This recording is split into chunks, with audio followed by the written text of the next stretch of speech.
eu venho hoje para a gente conversar sobre uma questão da tua prova. Essa questão se chama recursos trabalhistas. Me pediram aqui para a gente conversar, Ana, conversa lá sobre alguma coisa que tu acha que é importante, uma aula que a gente possa pensar de revisão. Vamos pensar em recursos trabalhistas, porque recursos trabalhistas sempre caem nas provas do trabalho. O processo do trabalho, ele tem um mapeamento interessante, tá? Eu sempre disse para o aluno assim, lá na reta final tu pensa em recursos trabalhistas e execução.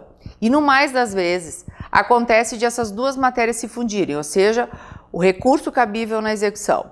Então, o que eu programei para a gente conversar hoje? Hoje a gente vai conversar sobre, sim, os recursos trabalhistas em espécie. Eu separei aqui para nós um material, mas antes disso, eu quero te mostrar uma coisa um pouquinho diferente para tu pensar nessa forma de estudo, tá? Eu costumo dizer para o aluno assim, ó, pensa sempre numa estrutura aonde tu enxergue aonde tu está. Eu digo mais ainda a isso, né? Principalmente quando está se preparando lá para a segunda fase, e não esquece, a gente vai ter o passaporte lá no dia 8, mas fora o passaporte, eu já estou pensando em ti lá com a gente na segunda fase, comigo e com a Prof. Lenária em trabalho, tá? E aí eu sempre digo para o aluno o seguinte, eu tenho que pensar sempre que eu for numa questão processual, e aí vale inclusive para o processo civil, quem eu sou e aonde eu estou. Eu falo sempre assim, aonde eu estou é para saber se eu estou aqui, ó, no início do processo, né? Ou seja, eu estou olhando para a vara do trabalho, ou se eu já estou nesse caminho aqui. Isso é aonde eu estou. Mas quem eu sou é importante também. Por quê? Dependendo da forma como eu estudo ou como eu lido com o direito, eu posso ter um viés mais para o reclamante, né, mais para o empregado, mais para a reclamada. E eu posso ter uma tendência natural de pensar que está tudo certo e que não tem nada a fazer. Então, a prova da OAB, ela sempre te diz assim, você contratado ou você na condição de advogado de. Então, nessa hora, tu tem que pensar e dizer assim, qual é a estratégia do que o advogado da reclamada, que teve uma sentença contra ele de procedência total, vai fazer. Não adianta só saber onde tu está, porque, por exemplo, se eu sou reclamante, eu tive uma sentença de total procedência, eu vou ficar estático, eu não tenho nada para fazer. Agora, se eu sou da empresa, sou reclamada e eu preciso resolver isso que não ficou boa, essa sentença ali que saiu ruim para mim, eu vou ter que ascender, né? Eu vou ter que subir ao TRT. Então isso é importante. Quem eu sou e aonde eu estou. E ó, não é nem aula de terapia, mas vê como a tua terapeuta tem razão no que ela te pergunta, tá? Essa é a realidade. Quem eu sou e aonde eu estou. Esse é o primeiro ponto para a gente trabalhar. Agora a gente vai olhar um pouquinho, retomar os nossos conceitos lá dos processos, né, dos recursos em espécie, tá? Eu botei ali super revisão de recursos, processo do trabalho. Vamos lá, vamos começar a pensar nisso aí. Embargos de declaração, vamos lá. O que a gente tem? Os embargos de declaração, eles servem basicamente para a CLT, para omissão, contradição e também manifesta equívoco no julgamento dos pressupostos extrínsecos do recurso. Mas o que isso quer dizer? Vamos primeiro fixar naquilo que é importante. O que é uma decisão omissa? É uma decisão que não analisou um ponto. O que é uma decisão com contradição? Lá na fundamentação está de um jeito, na sentença está de outra forma. Tá? No corpo da fundamentação, a hora extra de 50%, lá no dispositivo com 50%. Ah, mas é mais favorável, mas está contraditório. Eu tenho que alinhar.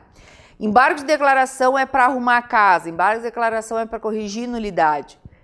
Ou de obscuridade, ou de contradição, ou de omissão. Obscuridade, que está no CPC, também se aplica. É quando uma sentença não deixa muito claro de que forma quer que seja resolvido aquilo. Não identifica qual o fator de correção monetária, não identifica a forma dos reflexos, ela está obscura.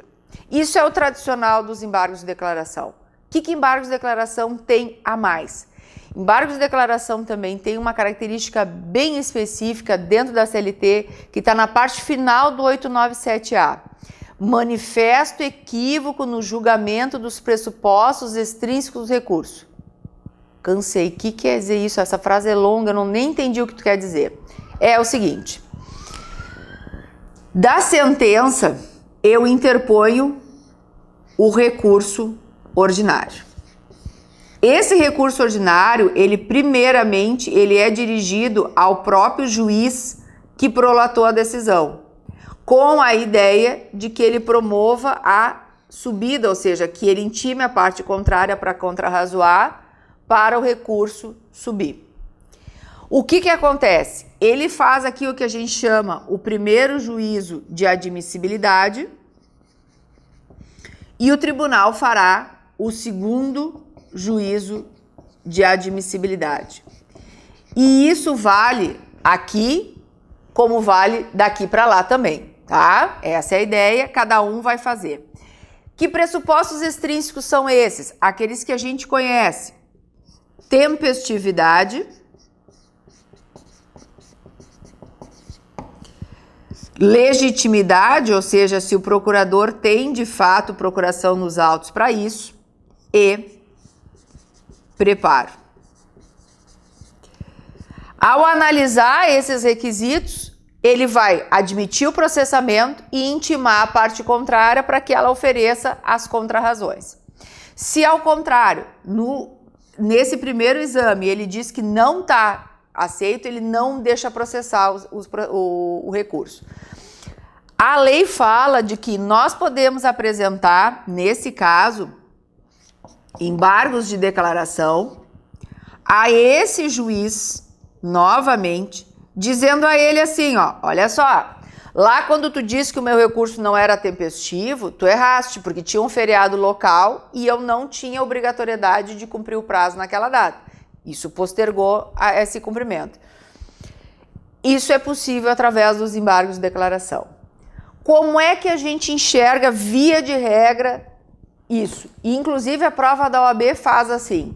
Essa pergunta que eu estou colocando para ti já caiu, inclusive, em segunda fase da OAB, onde a resposta foi dupla. Tanto para admitir os embargos de declaração nesse caso, como para admitir um outro recurso, que quem não é da área do direito do trabalho, do processo do trabalho, erra muito, que é a aplicabilidade do agravo de instrumento na Justiça do Trabalho, famoso aí, tá? Eu, ao invés de pedir o que seria o equivalente a uma reconsideração na análise desses pressupostos processuais para esse juiz que está aqui na vara, eu já faço o agravo de instrumento e faço diretamente o juiz do segundo grau, ou seja, o desembargador, analisar o cumprimento. Como eu te disse, nessa prova lá em que foi perguntado isso, qual recurso você interporia da decisão que não admitiu o processamento dos recursos, no gabarito estava agravo de instrumento e estava embargos de declaração. Para cair na primeira prova só tem um jeito, vai ter que ter só uma dessas duas respostas como possível, tá? Então fica atento aí, porque aqui pode dar um pouquinho de confusão. A única diferença é que é o seguinte, a lógica é a mesma, mas os embargos de declaração vai para o próprio juiz que decidiu e o agravo de instrumento já vai para o tribunal para ele puxar, para ele destrancar o recurso. Então tu vê quanta coisa e para quanta coisa serve os embargos de declaração. Além disso, diz a lei, e já dizia antes uma súmula, que os embargos de declaração eles admitem efeito modificativo, principalmente quando for caso de omissão.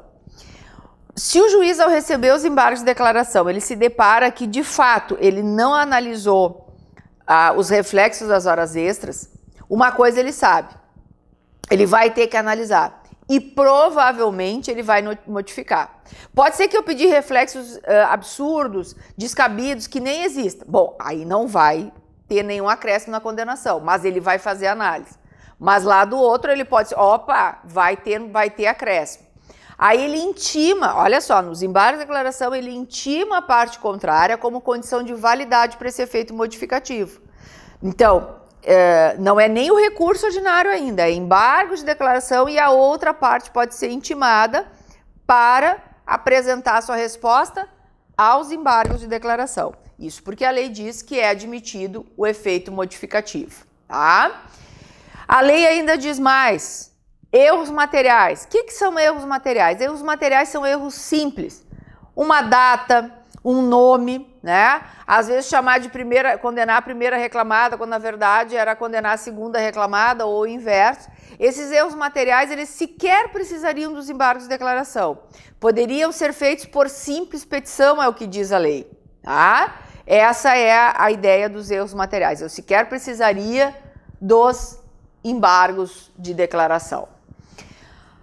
A outra coisa importante que a gente ouve muito aí, mas os embargos de declaração, eles são cabíveis para pré-questionamento. E aí eu sempre digo, pré-questionamento é aquela ideia solta, aquele conceito que a gente tem no direito que a gente não sabe muito bem. Eu explico o pré-questionamento a partir de uma brincadeira que eu faço lá com o recurso de revista, que é a seguinte. Eu só posso fazer o recurso de revista com a matéria tendo sido pré-questionada. O que isso quer dizer na prática? Eu só posso visitar a vovozinha, é a história do Chapeuzinho Vermelho. Eu só posso visitar a vovozinha porque uma vez eu já fui. Então eu estou indo revisitar a vovozinha porque eu sei o caminho. Eu me perco no dia, né? Mas eu sei. Essa é a ideia do Chapeuzinho Vermelho. Como é que eu faço? O que quer dizer isso? Quando a gente entrar já em seguidinha lá no recurso de revista, o que a gente vai perceber? O papel do Tribunal Superior do Trabalho no recurso de revista, e eu subo lá através de recurso de revista, é revisitar as matérias já discutidas pelo TRT. Para isso, se o TRT diretamente no seu acórdão não tiver enfrentado a tese que eu preciso ver se seja reconhecida, o que eu vou fazer? Eu vou entrar com embargos de declaração dessa decisão com a finalidade de pré-questionar. Pré-questionar é o equivalente a ventilar, ou seja, que haja uma decisão sobre isso aí. Tá, mas olha só, o tribunal não vai mudar, eles já decidiram que eu não tenho as horas extras que eu pedi, tudo bem, mas eu quero que haja uma manifestação específica sobre a validade do banco de horas, porque é isso que eu quero discutir no recurso de revista. Então eu tenho que pré-questionar a matéria para que ela seja ventilada, para que o recurso de revista possa revisitar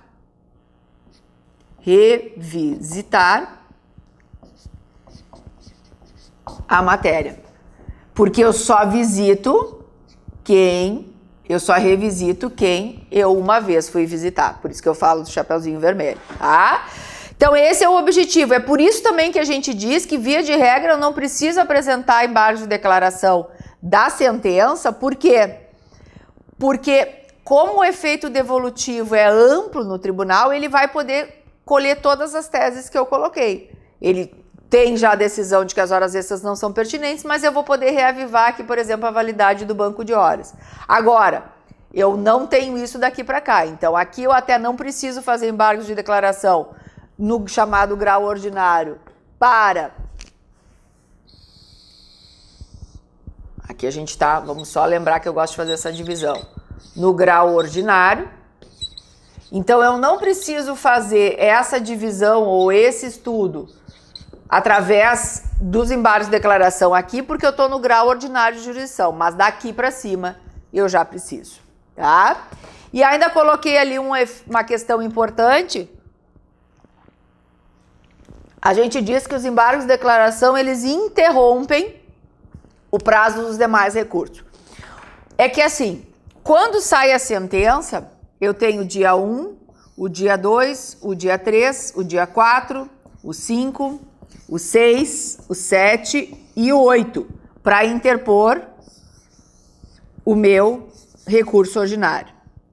E, paralelamente, eu tenho 5 dias para interpor embargos de declaração. Então, o que acaba acontecendo na prática? Se eu interpuser os embargos de declaração aqui, eu não, depois de ter a sentença que julga os embargos de declaração, é como lá no banco imobiliário, volte para a casinha número 1, ou seja, eu vou ter de novo retomado os 8 dias para interposição do RO. Tá? Não vai contar só, não é efeito suspensivo, não vai voltar a partir dos 5 dias faltantes, não. Vai ser retomado integralmente, depois da sentença de embargos de declaração, o prazo para RO. É isso que quer dizer interrompe o prazo dos demais recursos. Tá? Qual é o prazo, então, dos embargos? 5 dias. Assim como os embargos de devedor lá na execução, 5 dias também. O resto dos recursos trabalhistas, 8 dias. Tá? Recurso ordinário, tá ali, 8 dias, 895. Eu já sei o que é recurso ordinário, então, prof, que eu já entendi que o recurso ordinário aqui, ele está nessa trilha como está, né? Como faz às vezes lá da apelação. O que eu tenho, então? Cabe recurso ordinário do quê? Das decisões definitivas proferidas das varas do trabalho. É o normal esse, né? Esse aqui é aquele, ó, eu tive a sentença, a decisão definitiva, cabe RO. Ponto número 1. Por que decisão definitiva? Porque na Justiça do Trabalho não está previsto o despacho saneador. Na Justiça do Trabalho a gente não tem essa figura. Ah, mas o juiz não defere uma tutela, não indefere uma tutela, isso não é um saneador? Tecnicamente não. Porque lembra bem quando a gente estudou lá sobre a audiência. A Justiça do Trabalho, o primeiro ato da audiência seria a tentativa de conciliação e o último, num fluxo contínuo, ou seja, tudo em audiência, a sentença. Não haveria espaço para interrupção. Nem a reforma modificou isso. Então, nós não temos, via de regra, previsão de recurso dentro do que acontece na vara. Por isso que a CLT fala da decisão definitiva. Ou seja, o que o juiz foi julgando ao longo do processo não tem recurso previsto.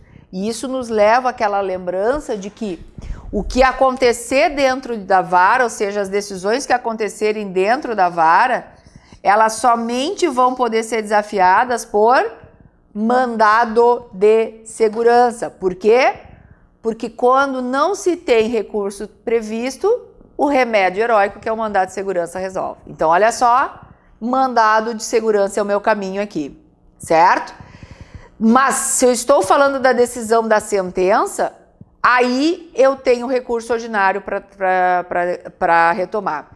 Isso é tão importante que, por exemplo, dentro do CPC, um despacho pode ser objeto de embargos. Dentro da CLT isso não é possível. Ou seja, os embargos de declaração que eu acabei de te falar e o recurso ordinário, nós estamos falando da sentença. E uma coisa que tu não esquece, o processo, ele não, via de regra, ele não anda para trás, a não ser que tenha uma nulidade.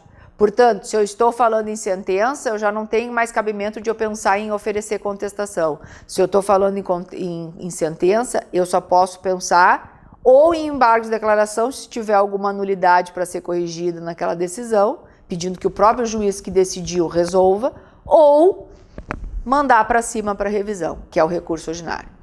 Então, essa é a trilha clássica do meu processo, tá? Muito bem. Mas tem uma outra coisa ali no quadro.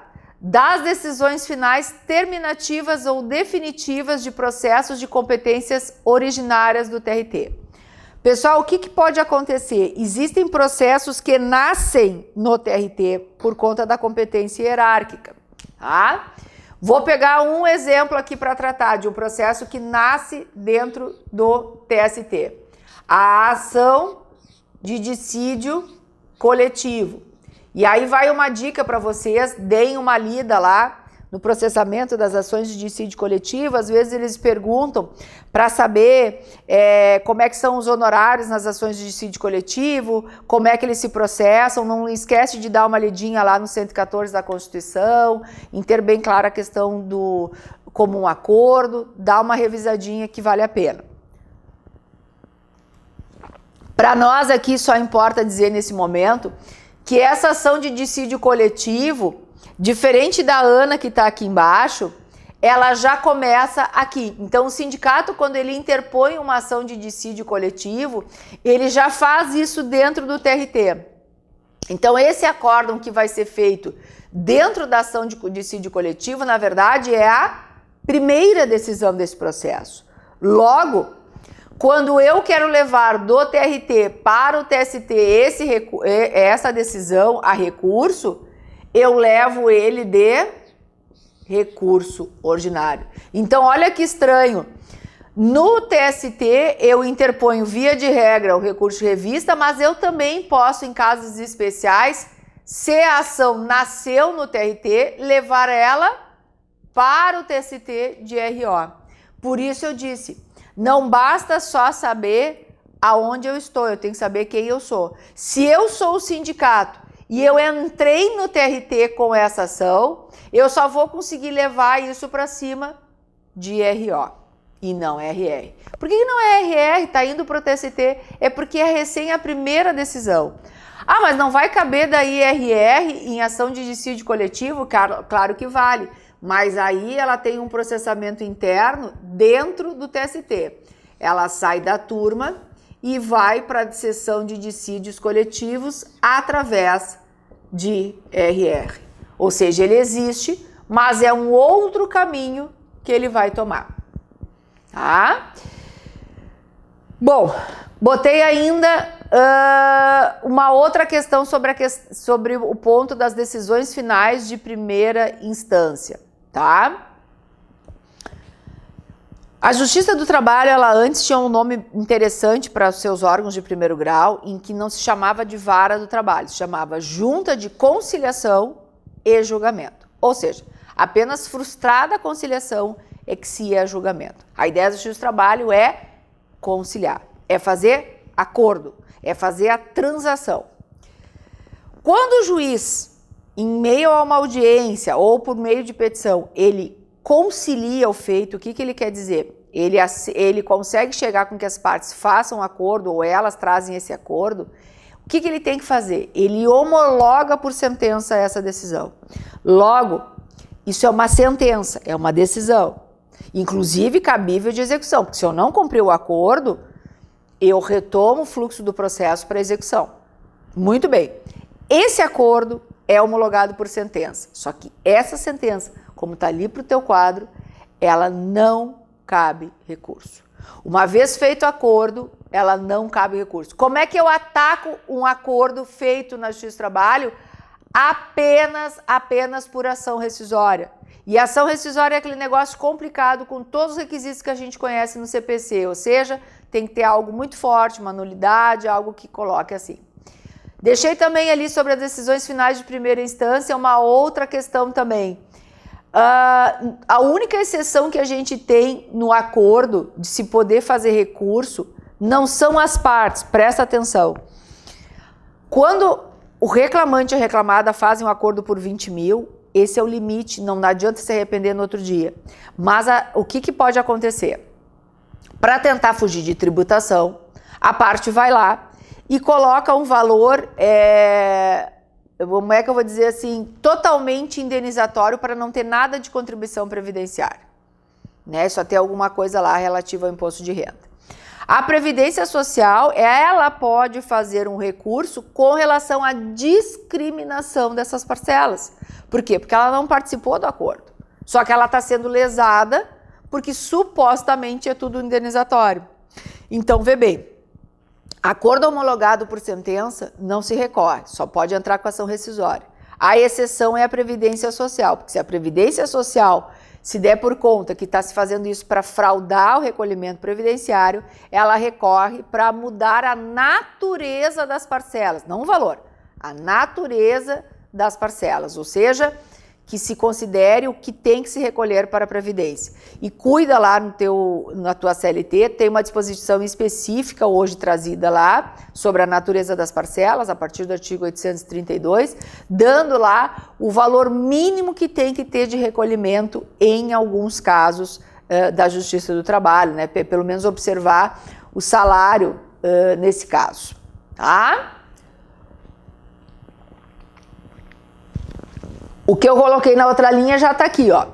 ele é interposto ao juiz que prolata a sentença com anexas razões para subir ao tribunal. A mesma coisa, se eu estou interpondo aqui, ó, o recurso de revista aqui, ele vai para o tribunal, para que o tribunal remeta as razões ao TST, tá?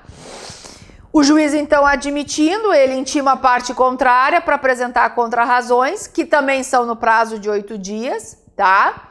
Cuidado, tá? Esse prazo é em dobro para recorrer para quem? Para pessoas jurídicas de direito público. Quem são eles? União, Estados, município, Distrito Federal e autarquias públicas e empresas públicas. Cuida que muitas vezes eles perguntam dessa questão do recurso, colocando uma sociedade de economia mista ou uma empresa pública. Ambos têm natureza de direito privado, então eles não têm prazo em dobro. Cuida outra coisa, prazo é em dobro para recorrer, não para contrarrazoar. Então, para contrarrazoar é sempre 8. Quem é que tem essa prerrogativa também? Ministério Público, tá? Ministério Público também tem essa possibilidade, tá? Ministério Público do Trabalho. Então, aqui a gente começou a entender um pouco melhor já embargo de declaração e RO. Partindo mais um pouquinho. Recurso de revista, tá?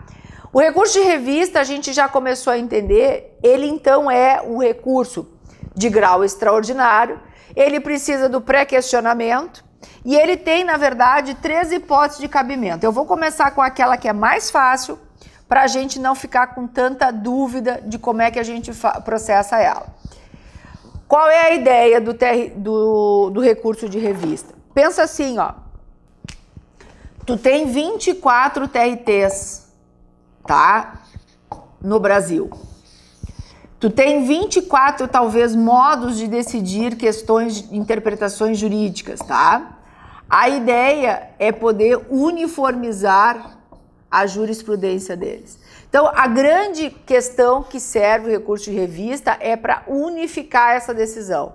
Tanto é que diz na letra A, derem ao mesmo dispositivo de lei federal interpretação diversa daquele houver dado outro TRT no seu pleno ou turma, ou mesmo a sessão de dissídios individuais aqui de dentro do próprio TST, ou seja, tem problema aqui ou problema aqui, né, nesse caminho, tá?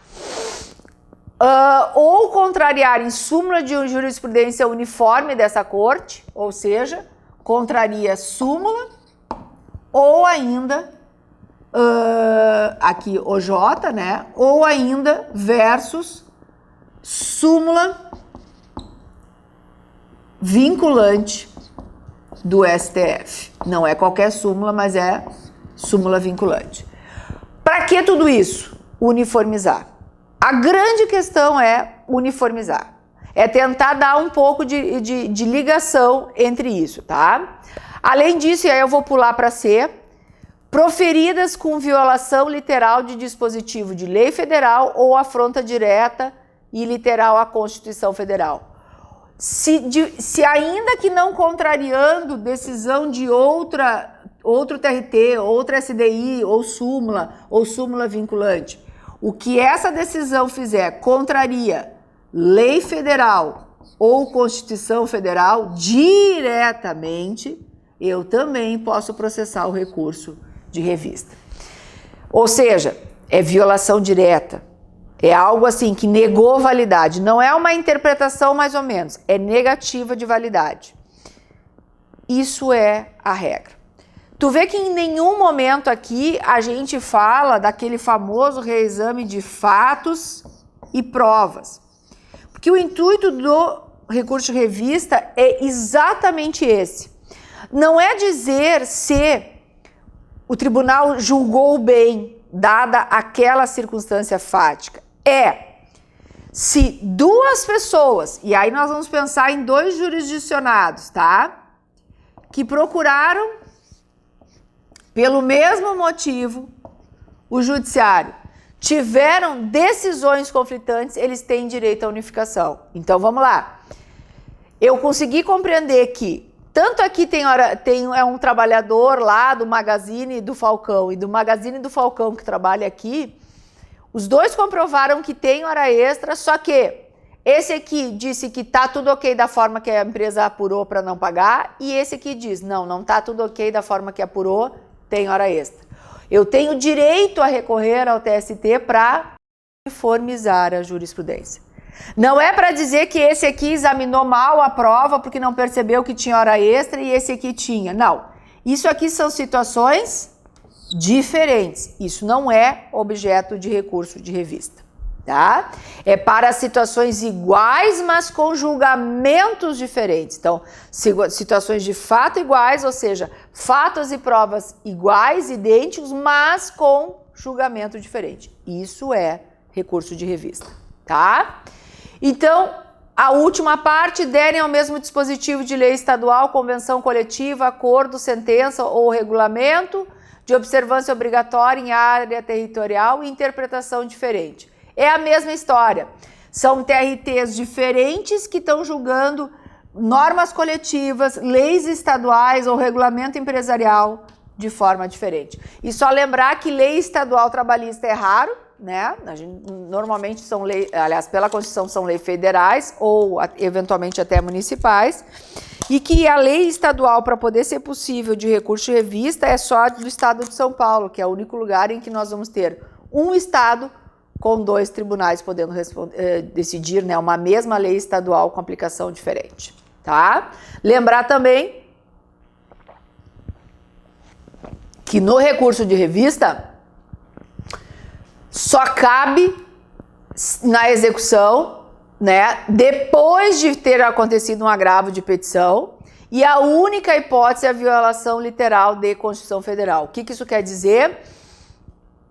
Houve o trânsito em julgado, o processo voltou lá para a vara para ser executado, houve uma sentença na execução que eu não gostei, eu levo ao TRT através de agravo de petição, e ao decidir isso, há uma violação da Constituição Federal. Cuida, CLT não importa, pode ser até a violação literal à CLT, mas não importa. Eu só vou conseguir subir um recurso de revista na execução por violação literal à Constituição Federal.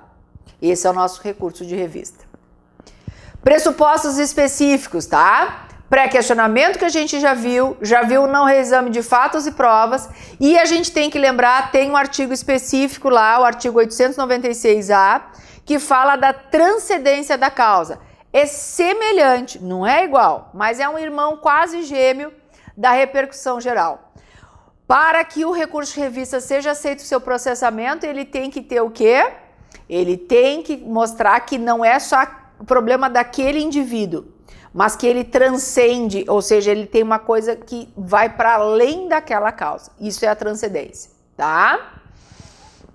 Outra coisa importante, tá? Nas causas sujeitas ao sumaríssimo, somente tem recurso de revista se violar súmula do TST ou súmula do STF ou violação da Constituição Federal. De novo, mais uma restrição. Se violar CLT, não há recurso de revista em sumaríssimo. Cuida bem, olha que interessante.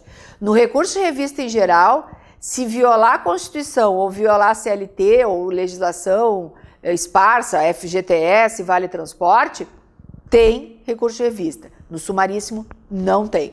Ainda, cabe recurso de revista por violação à lei federal, por divergência jurisprudencial e por ofensa à Constituição, nas chamadas execuções fiscais e nas controvérsias ligadas à certidão negativa de débitos, tá? É uma outra possibilidade. Deem uma olhadinha com isso com calma para entender bem o que é CNDT, mas basicamente é isso. Se o juiz ao processar e o tribunal também não conseguir resguardar, a gente consegue levar, inclusive, através de recurso de revista.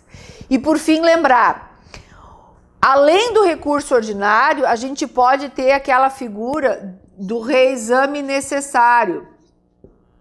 O reexame necessário, ele é diferente do RO. O reexame necessário é só a necessária remessa ao TRT para que confirme a sentença quando é contra a fazenda pública. Só que, se o órgão público quiser eventualmente resguardar sua tese até o Tribunal Superior do Trabalho, além do reexame necessário, terá que interpor RO. Tá? Embargos. Esses embargos que estão aí, eles não são esses embargos de declaração. Eles são algo que acontece aqui dentro do tribunal. Que embargos são esses? Esses embargos aqui dentro do TST, eles são quando eu tenho decisão diferente entre turmas do TRT. Se eu te falei que os recursos de revista servem para uniformizar as diversas casinhas, né, os 24 TRTs, os embargos no TST servem para uniformizar os diversos entendimentos entre turmas. Tanto é que diz lá, no inciso 2, das decisões das turmas que divergirem entre si ou das decisões proferidas da SDI, ou seja, ou contrários ainda à sessão de dissídios individuais aqui dentro, tá? Ou súmula ou orientação do TST ou súmula vinculante do STF. De novo, não aparece aí a contrariedade direta à CLT, só a Constituição Federal. E aí tem mais uma coisa bem importante ali nessa frase, tá?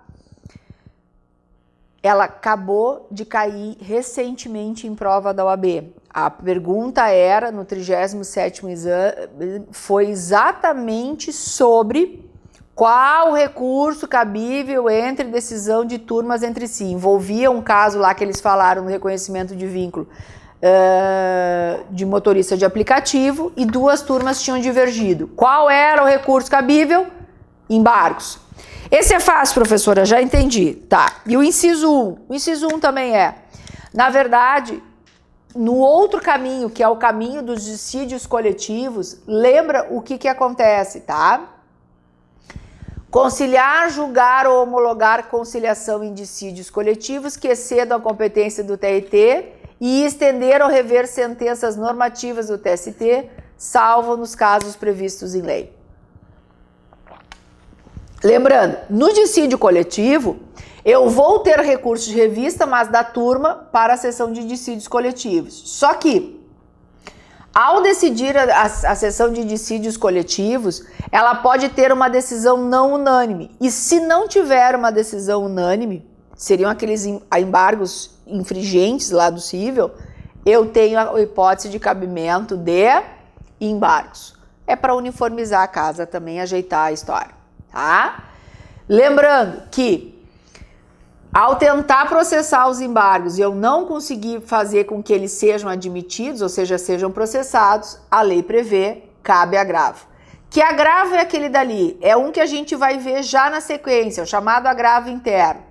É a regra dos comparsa, lembra? Sempre que eu entrar com recurso e o problema não for na subida, mas for lá no relator que recebeu esse recurso e não deixou processar, né, o 1 isoladamente, eu tenho direito a levar para os seus comparsas, né, que compõem o colegiado. Porque a regra da decisão sempre é qual? Eu sempre tenho direito a levar ao colegiado em segundo grau. O relator, que é um só isolado, eu tenho direito a passar exame para os demais. Essa é a regra dos comparsas, né? O 1 levar para os comparsas lá dele, levar para a sua turma como um todo.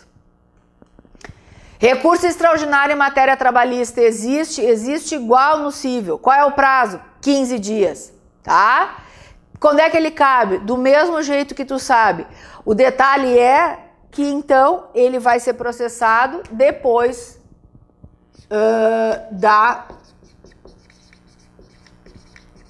do recurso de revista. Não cabe, via de regra, recurso especial em matéria trabalhista. A trilha trabalhista não passa pelo STJ. A trilha trabalhista passa pelo TST. Então, o que a gente tem que entender? O TST faz, às vezes, de recurso especial. E daí daqui a gente já vai direto para o extraordinário. Aí dá uma lidinha lá no 102 quando é que ele cabe. Agravo de instrumento a gente já tá craque. Para que ele serve mesmo? Para destrancar, ou seja, é daqueles despachos que não recebem os recursos e eu faço o agravo de instrumento justamente para quê? Para levar para a instância superior, tá? Quando intimado para responder o agravo, o agravado vai responder vai dar resposta ao agravo e ao recurso que eu quero destrancar, tá? Por quê? Porque se provido o agravo, ou seja, destrancado o recurso, já vai ser julgado o recurso principal, tá? No primeiro grau, o que não admite RO e AP, agravo de petição, já vou explicar o que ele é. Nos regionais, das decisões monocráticas do presidente que não recebem os recursos de revista ou os recursos ordinários de sua competência. No TST, do presidente do TST que não aceita enviar lá para cima o recurso extraordinário. Tá? O agravo de instrumento tem que aparecer na tua questão assim, ó, destrancar, não admitir o processamento, ou seja, alguma coisa que tu vê que tu tem que levantar a porta, né, levantar aquela comportinha para poder subir. Agravo de petição. Agravo de petição, eu vou apagar aqui um pouquinho, porque já está começando, que eu digo, é o meu tiroteio de índio, né? Flecha para tudo que é lado, já ninguém mais se entende. Então eu vou dar uma apagadinha aqui para deixar uma explicação um pouquinho mais clara, para deixar vocês mais confortáveis aí a olhar o quadro. Então vou apagar aqui um pouquinho e vou deixar assim, ó. O que aconteceu? Em algum momento essa loucurada toda aí transitou em julgado e esse processo volta para a vara para que seja processada a execução. A execução tem um fluxo específico, mas a verdade é que a minha resposta à execução são chamados embargos. Sejam os embargos à execução, que são movidos diretamente pela parte, sejam chamados embargos de terceiros, quando eu pego o bem de terceiros. Desses embargos, vai haver uma sentença que vai julgar o cabimento ou não desses embargos. E lembrando ainda que pode haver a impugnação à sentença de liquidação, que na verdade tem esse nome, mas é uma decisão interlocutória, que é um recurso do reclamante exequente. Tá? Esses aqui são da reclamada executada. O que isso quer dizer? Quando o juiz decidir, der a sua sentença, e eu não me conformar com ela, porque eu entendo que tem excesso de execução, por exemplo, eu posso subir ao TRT. Subo como? Execução rima com agravo de petição. E eu só vou poder pensar, e a gente acabou de ver isso, em recurso de revista dentro da execução, em caso de violação à Constituição Federal. Mas eu só posso pensar no recurso de revista na trilha da execução se já tiver tido o quê? Acórdão que julgou o agravo de petição. Então, vê bem, a primeira resposta do réu são os embargos. Descontente, agravo de petição. Depois ele pensa em recurso de revista, tá? Eu não consigo olhar para trás e eu não posso pensar em agravo de petição se eu já não tiver feito os embargos. Também não posso pensar em fazer embargos quando eu já fiz embargos. Então eu já tenho que ir para agravo de petição e eventualmente até esse recurso de revista. Como a execução cuida ou combina, né, com agravo de petição, boa parte das respostas do recurso cabível na execução é agravo de petição. Tá? E aí é o que tá ali para ti, ó. Das decisões proferidas na execução, após a interposição dos embargos ou dos embargos de terceiro. Se for na fase de conhecimento, os embargos de terceiro cabe RO. O agravante tem que dizer, né, tem que delimitar o que ele quer fazer, até porque o que ele não delimitar como para subir, eu já posso fazer a execução definitiva, tá? São decisões que, na verdade, são as tradicionais, eu botei aí embaixo lá a exceção. Existem decisões interlocutórias com conteúdo decisório, que acabam trancando a execução. Um exemplo bom é o quê? O julgamento do incidente de desconsideração da personalidade jurídica.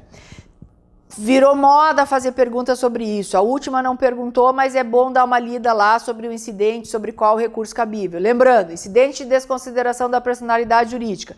Não tem recurso quando ele é dado no primeiro grau, porque aí só vai caber recurso ordinário, ou seja, não tem recurso de imediato, entra na regra lá de que não tem recurso.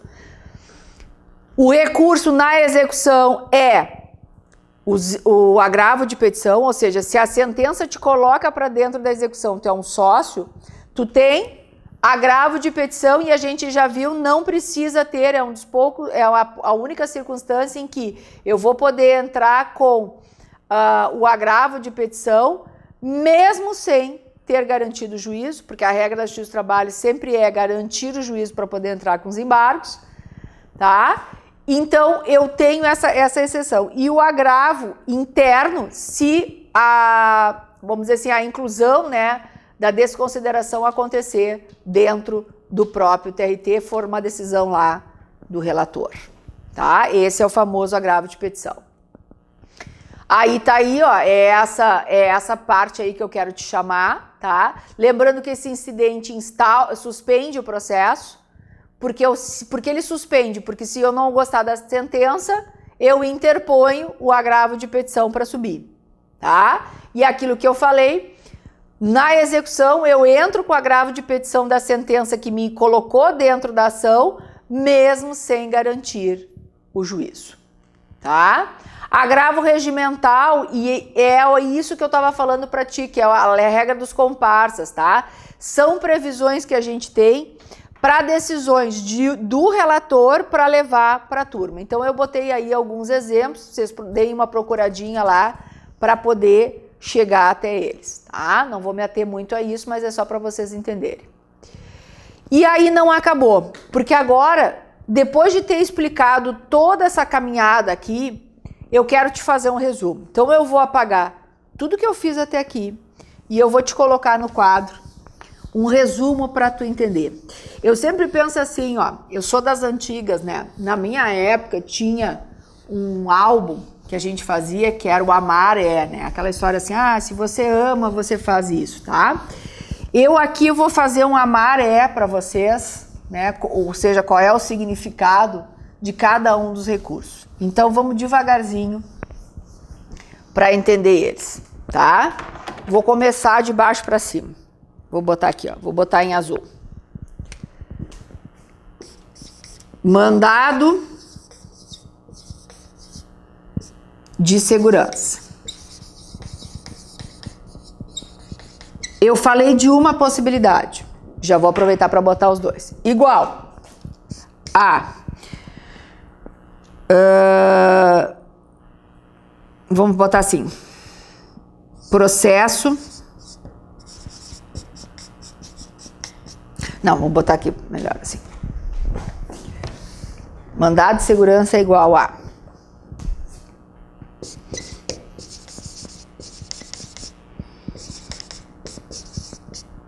primeiro grau antes da sentença, para todas as decisões interlocutórias.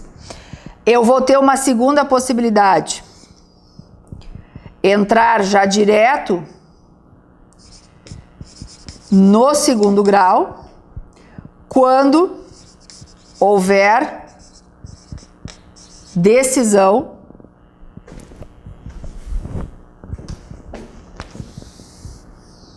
vou deixar assim que vai ficar melhor. Ou ato do auditor fiscal do trabalho. Porque o auditor fiscal do trabalho, ele não está dentro da jurisdição trabalhista. O auditor fiscal do trabalho é aquele fiscal, né, da lei, vamos dizer assim, que ao cometer uma irregularidade, ele também desafia a possibilidade de mandado de segurança. Ou seja, eu já entro no juízo do trabalho anular esse ato do auditor fiscal do trabalho, tá? aqui é quando, dentro do primeiro grau, esse ato, essa decisão é tomada antes da sentença. Detalhe, esse aqui é processado pelo segundo grau de jurisdição. Esse aqui, como estamos fora ainda da jurisdição, pelo primeiro grau. Então, a gente começa assim, mandado de segurança. Vamos lá. Embargos de declaração. Para que ele serve? Corrigir nulidade da decisão ou pré-questionar, tá? E ainda com aquela terceira possibilidade que a gente tem de reexame dos pressupostos extrínsecos do recurso. Isso é embargos de declaração.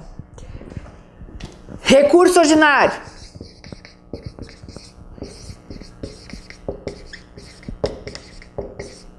Igual a, por favor, não cai, mas é para a gente entender, igual a apelação. Recurso de revista.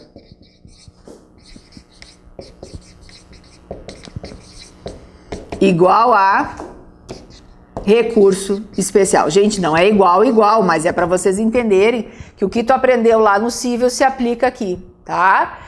Com a questão, a ideia que é uniformizar as jurisprudências dos diversos TRTs, tá? Essa é uma ideia principal que a gente tem no recurso de revista. Aí a gente entra no recurso extraordinário, que aí esse aí eu vou botar igual à ideia do cível, tá? Com as mesmas ideias. A gente entra no nosso famoso agravo de instrumento, que na Justiça do Trabalho não é para decisão interlocutória, ele serve só para destrancar recurso. O agravo de petição que a gente já aprendeu, agravo de petição igual a execução, tá? E por fim, os nossos embargos lá no TST, cuja ideia principal é uniformizar a jurisprudência no TST. Isso aqui, se tu tiver isso aqui em mente, e eu ainda vou botar mais um detalhe sim, porque eu falei agravo, vou botar aqui embaixo, porque não vai caber lá em cima, a ideia do agravo como sendo a ideia de levar para o colegiado a decisão do relator. Então, a gente vai ter alguns agravos previstos lá nos regimentos internos, no próprio processamento do recurso de revista ou dos embargos, que é para quê? Para levar para o colegiado aquilo que o relator lá dentro do tribunal decidiu. Eu juro para ti, tá? Que se tu tiver isso aqui em mente, tu consegue enxergar para que serve recurso trabalhista, tá? Tu consegue entender, tu consegue ter uma visão de que é. Uma coisa, assim, importante, e nesse final eu vou te colocar. Lembra que lá no início eu disse para ti assim, olha só, quem eu sou e aonde eu estou. Para lembrar, em qual parte da trilha eu estou e qual é a medida possível. Perfeito, isso continua valendo, aliás, esse é o norte da história. Mas tem uma segunda dica bem importante que eu só dou para quem assiste o vídeo inteiro. Quem ficou lá no início vai perder, que é a seguinte. Processo do trabalho ou questões envolvendo o processo de trabalho, eles pode ser duas coisas. Uma delas é qual o recurso cabível e qual a tese. Então, antes de sair pensando em recurso, dá uma olhada, e essa é uma dica final mesmo. A regra que eu diria para responder as questões tanto de direito de trabalho como de processo de trabalho, e na verdade da prova da OAB como um todo é, vai para as assertivas. O que a pergunta quer de ti? Se tu olhar para a assertiva e estão lá agravo de instrumento, recurso de revista, recurso ordinário, embargos de declaração, é certo que a questão quer o tipo de recurso. Se não for isso, o que ela quer é outra coisa. Ela pode ser qual a tese você usaria, o que você alegaria no recurso ordinário, porque daqui a pouco lá no agravo de petição eu tenho que alegar a prescrição intercorrente. Então isso é uma dica para ti. Faz a tua prova com as matérias, a partir das matérias que tu mais conhece e preferencialmente olhando para a assertiva, porque a assertiva vai te contar o que se quer. Principalmente considerando que o texto da OAB ele é longo. Por que ele é longo? Porque ele te coloca como advogado e ele quer saber o que tu vai fazer. Então, calma na leitura da prova, lê toda ela com calma e é o que eu digo. Se for para chutar, deixa para os 10 minutos finais para aquelas matérias que tu não tem conhecimento, mas te garante nas que tu sabe e uma boa prova.